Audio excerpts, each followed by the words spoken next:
올해 5월 달에 있었던 서울 축제, 서울 불꽃 축제의 한 장면인데요. 10만 발의 불꽃을 쐈다고 합니다.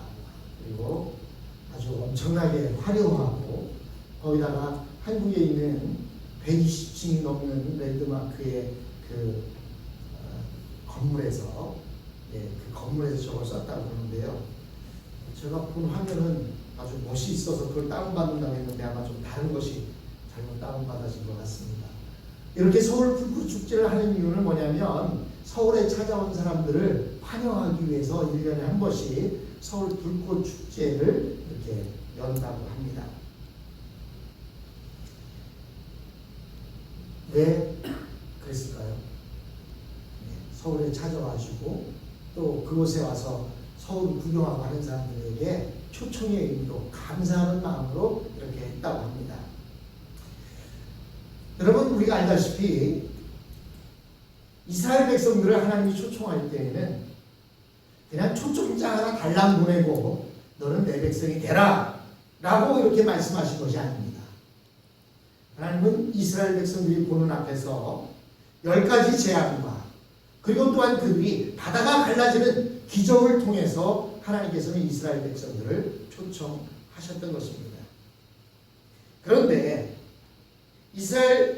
하나님께서 이스라엘 백성들을 초청하실 때에는 그냥 이런 불꽃놀이 같은 그런 불꽃놀이가 아니었습니다. 나일강에서 개구리가 올라오고 수많은 파리떼가 애굽을 습격하며 또 메뚜기와 이와 우박과 상상할 수 없는 무서운 재앙과 바다를 갈라놓고 지나가게 하는 기적으로 이스라엘 백성들을 초청하셨습니다. 저 불꽃놀이를 통해서 아마 저 때에 서울에 방문했다가 돌아간 사람들은 불꽃놀이 말만 나와도 그때 참 서울 불꽃놀이 멋있었어 이렇게 생각할 거 아닙니까?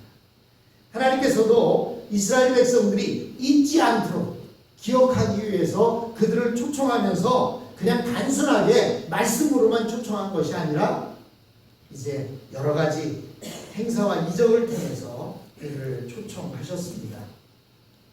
하나님께서는 우리를 집으로 초청하실 때 또한 하나님의 아들이 직접 이 세상에 오셔서 능력과 기적으로 말씀을 증거하고 그리고 십자가 위에서 죽으셔서 천국문을 활짝 열어놓으심으로 우리를 초청하셨습니다. 우리가 예수를 믿을 때 뿐만 아니라 오순절에 임했던 성령께서 우리의 마음에 임해 예수님의 말씀이 옳은 진리이며 우리의 모든 죄가 다 용서받았다는 것을 뜨거운 감동으로 증거하여 주신 것입니다.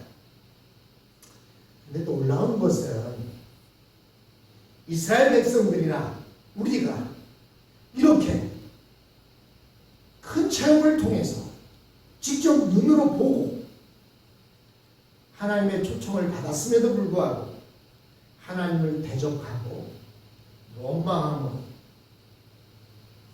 결국 그들이 광야를 벗어나 가나안 땅으로 들어가지 못한 사람들이 있었습니다.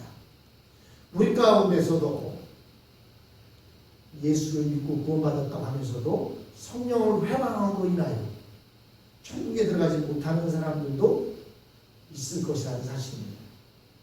우리가 읽은 7절로 11절 말씀에 보면 이런 말씀이 나옵니다. 그러므로 성령이 이르신 바와 같이 오늘날 너희가 그의 음성을 들으며 듣거든 노하심을 격동하여 광야에서 시험받은 때와 같이 너희 마음을 강팍하게 하지 말라.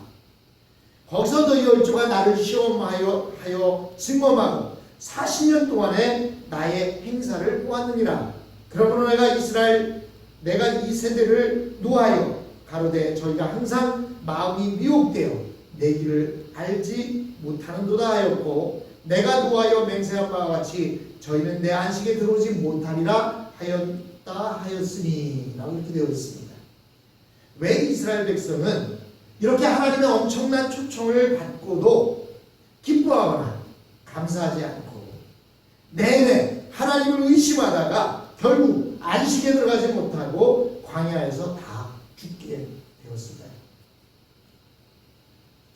그 이유는 이스라엘 백성들의 형편이나 지금의 우리의 형편을 보면 사실 이해가 되지 않는 것도 아니었습니다.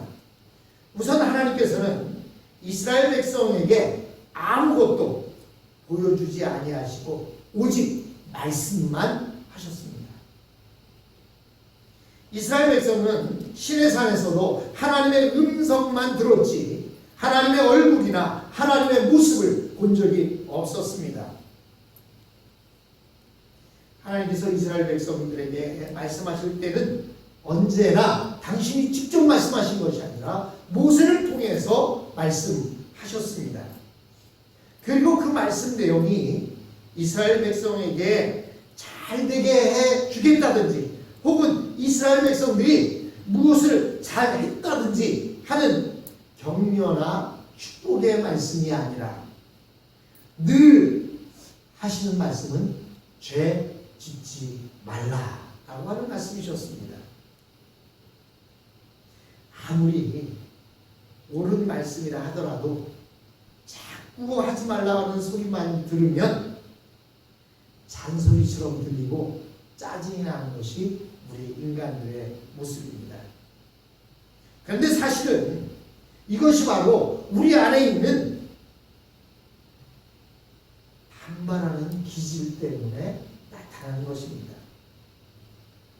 사실 세상에서 죄 짓지 말고 살라고 하는 그 말씀보다 더 달콤한 말이 어디 있겠습니까? 그런데 마음속에 죄 지을 욕심이 있기 때문에 죄 짓지 말라는 말을 듣는 것 이런 것을 싫어하게 되는 것입니다. 그리고 두 번째로는 목사님 첫 번째 게 넘어가야 됐습니다. 이게 오직 말씀만 하셨습니다. 그리고 두 번째로는 이스라엘 백성이 싫어했던 것은 광야 길은 끝없는 불안의 연속이었습니다. 사실 여러분 가끔 이제 나이가 들고 하다 보면 집에 스토브 위에다가 무엇인가를 올려놓고 끄고 나왔는지 그냥 불을 켜놓고 나왔는지 이게 영 생각지 않았는 때가 있어요. 그럼 어떻게 합니까? 보통 에이 껐을 거야 하고 그냥 아무 생각 없이 삽니까? 아니죠. 불안해집니다. 불안해지면요 어떤 일도 못해요. 이것도 안 되고 저것도 안 되고 그럼 어떻게 해야 돼요? 차를 끌고 다시 집에 가서 확인을 하고 보니까 아 불을 껐구나. 확인이 되고 나면 불안한 마음이 없어지는 거예요. 그렇지 않습니까? 그런데 이스라엘 백성들에게 있어서 이 광야길은 끊임없는 불안의 연속이었습니다. 광야에서는 농사를 지을 수도 없었고 장사를 할 수도 있는 것도 아니었습니다. 그래서 내 호주머니에 돈이 있는 것도 아니었습니다. 그리고 나날이 보따리에다가 내가 입을 옷들과 집세기를 등에 메고 있는 것도 아니었습니다. 그러니까 불안할 수밖에 없었습니다. 그런데 모세는 말씀합니다. 모든 것이 하나님의 뜻이고 모든 것이 하나님의 마음이라고 말하고 있는 것입니다. 한날을 하나님께서 아침 이슬처럼 만나를 주시면 그것을 먹고 만나를 주지 않으면 굶어 죽는 것입니다. 또한 물도 어느 곳에나 있는 것이 아니었습니다. 다행히 물 있는 곳을 만나면 물을 마실 수 있지만 물이 없으면 찾을 때까지 걸어가야만 했습니다. 이스라엘 백성이 가장 싫어했던 것은 미래에 대해 전혀 예측할 수 없다는 것이었습니다. 여러분 많은 사람이 젊어서 열심히 일하는 이유가 뭐예요? 일하지 못하게 되었을 때 일할 수 있을 때 벌어놓은 돈과 일할 수 있을 때 낸 보험이라든지 뭐 이런 것을 통해서 일하지 못하게 되었을 때 먹고 살 것을 준비하기 위한 것도 있습니다. 그래서 이런 것이 준비가 잘 돼 있는 사람은 은퇴를 해도 전혀 부담이 없습니다. 어떤 사람은 은퇴하기 전보다 은퇴한 후에 받는 연금이 더 많다고 자랑하는 사람도 있습니다. 그러나 그것을 준비해놓지 못하고 있으면 어떻습니까? 미래를 예측할 수가 없게 되는 것입니다. 그런데요, 하나님께서는 그것을 통해 하나님께서 이스라엘 백성들에게 요구하는 것이 무엇인지를 우리는 알 수가 있습니다. 하나님의 위대한 초청을 받은 이스라엘 백성이 되는 것도 중요하지만 적어도 이스라엘 백성이라면 두 가지 훈련을 받아야 한다는 사실입니다. 그 하나가 살고 죽는 것은 모두 누구에게 달려있다? 하나님께 달려있다라고 하는 것입니다. 그리고 하나님만 의지해야 하는 것입니다. 다른 사람이 아무리 이 세상에 잘 적응을 해서 성공적인 삶을 산다 하더라도 적어도 이스라엘 백성이라면 끊임없이 불안한 삶 가운데에서도 하나님을 의지하고 끝까지 걸어가야 하는 것입니다. 이때 우리에게는 하나님께서는 우리가 하나님을 의지할 수 있는 가장 좋은 방법을 가르쳐 주셨습니다. 그것은 무엇이냐면 바로 여호와의 율법을 사랑하고 그 계명을 지키는 것이었습니다. 그런데 그냥 율법을 좋아하는 정도로는 끝까지 갈 수가 없습니다. 하나님의 말씀을 자기 생명으로 생각하고 붙들어야 합니다. 또 다른 하나는 하나님의 백성이라면 죄를 싫어해야 합니다. 우리는 모두 죄에 길들어져 있기 때문에 죄 짓는 것이 아주 쉽습니다. 그리고 자기도 모르는 사이에 죄에 끌리게 되어 있습니다. 결혼한 남자들은 오직 아내만 바라봐야 되는데 밖에 나가다가 좀 몸매가 좋고 얼굴이 이쁘장하면 자기도 모르는 사이에 아내 옆에 두고도 눈이 돌아가는 것이 남자들의 모습입니다. 이처럼 죄에 끌리게 되어 있습니다. 여러분, 빨간색 안경을 보고 세상을 보십시오. 세상이 다 빨갛지 않습니까? 아담을 통해서 들어온 죄로 인해서 우리는 이미 죄에 길들여져 있어요. 제가 요 건축을 도우면서 땀이 너무 많이 나니까 갈증이 심한 거예요. 그래서 갈증이 심할 때마다 점심때 그분들하고 식사를 같이 하면서 콕을 갖다 놓고 마시기 시작했어요. 근데요, 어제는 이게 없었거든요. 그래서 땀도 많이 안 흘렸는데도 근데도 입에서는 콕이 땡기는 거예요. 자꾸 생각이 나요. 근데 나 저희 집에는 콕이 없는데 이 일하는 사람들 먹게 하기 위해서 콕을 사다가 냉장고에다 넣어놨잖아요. 자꾸 이 머리가 그 냉장고에 콕이 있는데 그 냉장고에 콕이 있는데 뭘 하다 보면은 갑자기 입에서 물 한 모금 마셔야 되는데 물 마시면서도 냉장고에 콕이 있는데 그렇습니다. 우리는 아담을 통해서 들어온 죄가 우리에게 만연되어 있기 때문에 나도 모르는 사이에 그냥 그 죄에 의해서 끌려가고 있습니다. 결국 이 죄를 멀리하는 방법은 하나님을 사랑하는 방법밖에 없습니다. 제가 콕을 멀리하려면 어떻게 해야 될까요? 콕 마시고 싶을 때 물을 마시든지 아예 콕을 없애는 것입니다. 그래서 지금 저기 있는 거 제가 다 마셔서 없애버릴까?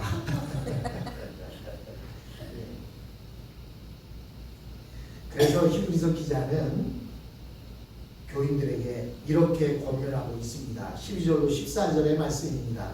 우리 한번 같이 한번 읽어볼까요? 12절로 14절 같이 한번 읽어봅니다.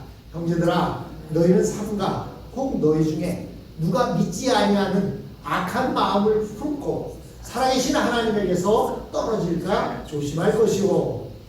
오직 오늘이라 일컫는 동안에 매일 피차 권면하여 너희 중에 누구든지 죄의 유혹으로 완고하게 되지 않도록 하라. 우리가 시작할 때 확신한 것을 끝까지 견고히 잡고 있으면 그리스도와 함께 참여한 자가 되리라. 여기에 보면 아주 중요한 표현을 사용하고 있습니다. 우선 여기에 보면 믿지 않는 것을 악심을 품고 있다, 이런 말을 하고 있습니다. 10절 말씀 보십시오. 악한 마음을 품고 있다, 이렇게 말하고 있어요. 그냥 믿지 않는다고 말하지 아니하고 악한 마음을 품고 있는 것이다, 이렇게 말합니다. 즉 우리 속에 믿지 않는 사람들 속에는 그들이 생각하는 모든 것이 악한 마음이라는 것입니다. 하나님께서 천국의 위대한 초청을 받은 우리에게 요구하는 것은 무엇입니까? 바로 믿음입니다. 믿음은 내 생각을 믿는 것이 아니라 어떤 어려움이나 역경 가운데서도 하나님의 선한 뜻을 믿는 것입니다. 그렇게 하려면 나는 완전히 없어져야 합니다. 나라는 것이 남아있는 동안은 내 생각과 내 현실이 다를 때마다 왜? 라는 의문을 끊임없이 제기할 것입니다. 우리는 결국 나라는 것이 완전히 없어지고 전적으로 하나님만 믿어야 끝까지 의심하지 않고 갈 수가 있습니다. 또한 죄의 유혹으로 마음이 강팍해진다 라고 이렇게 말하고 있습니다. 마음속에 욕심이 있으면 하나님의 말씀을 듣기 싫어하고 고집스러워지며 나중에는 될 대로 되라는 식으로 제멋대로 행동을 해버립니다. 우리는 결코 될 대로 되라는 식으로 해서는 안 되고 자기를 추스겨 하나님께 복종해야 합니다. 처음에 나 자신을 하나님의 뜻에 복종시킬 때에는 망아지가 내기 싫어하는 멍에같이 그것이 답답하고 싫어 보일 수도 있습니다.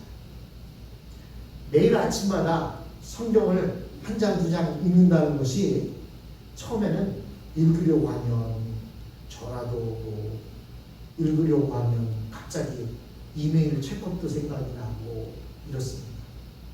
그런데 매일매일 읽다 보면 아침에 눈을 뜨고 새벽 기도를 끝나고 책상에 앉았을 때 성경을 읽지 않으면 왠지 무엇인가를 안 한 것 같아요. 화장실에 가서 중요한 것을 보고 그냥 나온 것 같아요. 그런 느낌이 듭니다.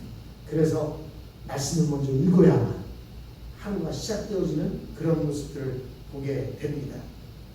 여러분, 우리는 이렇게 처음에는 어렵지만 하나님의 말씀에 순종하고 복종하려고 하다 보면 놀라운 복이 우리에게 준비되어 있다는 사실을 체험하게 되는 것입니다. 여러분, 또한 오늘도 하나님은 눈에 보이지 않고 사람을 통해 주시는 말씀밖에 없다는 사실입니다. 하나님 보신 분이 있으세요? 본 적이 없잖아요. 근데 사람을 통해서 하나님의 말씀을 하고 계십니다. 이것이 바로 하나님께서 우리의 겸손을 시험해 보시는 것입니다. 사람을 통해 하시는 말씀, 그것이 우리를 진정으로 사랑하는 것입니다. 하나님의 음성을 듣고 고집을 부렸던 이스라엘 자손들은 아무도 가나안 땅에 들어가지 못하고 광야에서 죽었습니다. 결국 하나님 앞에서 버림받은 자들은 어떤 사람들이었습니까? 그들 모두 모세와 함께 애굽에서 나왔던 사람들입니다. 애굽에서 건져냄을 받았던 사람들인데 그 건져냄을 받은 사람들이 젖과 끓이 흐르는 가나안 땅에는 전부가 들어가지 못했다는 사실입니다. 우리도 죄로부터 건짐을 받은 사람들입니다. 그렇다고 해서 우리 모두가 다 하나님 앞에 갈 수 있느냐? 이 이스라엘 백성들의 모습을 보면 꼭 그것만은 아닌 것 같습니다. 한번 예수 믿으면 내가 무슨 망난이 있으래도 하나님은 나를 사랑하셔서 구원해 주실 거야. 이 말씀을 보면 꼭 그렇지만은 않은 것 같습니다. 그래서 천국에 가면 3번 놀란다죠. 첫 번째는 도저히 올 수 없는 것 같은 사람이 와 있는 것 때문에 놀라고, 두 번째는 보여야 할 사람이 안 보여서 놀라고, 세 번째는 뭐 때문에 놀라요? 나 같은 죄인이 거기 있어서 놀란다는 거예요.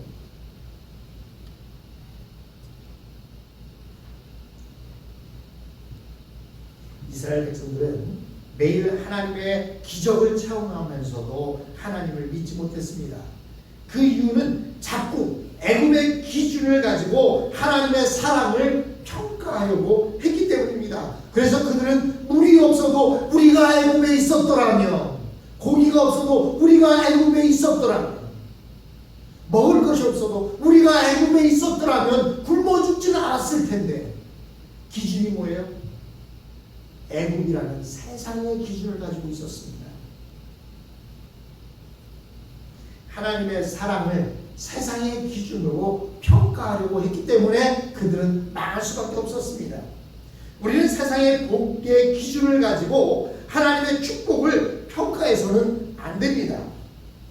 진정한 복은 오직 하나님을 믿는 것입니다.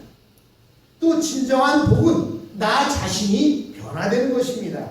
그리고 또 진정한 복은 하나님께서 나를 통하시는 모든 일이 다 복이 되는 것입니다.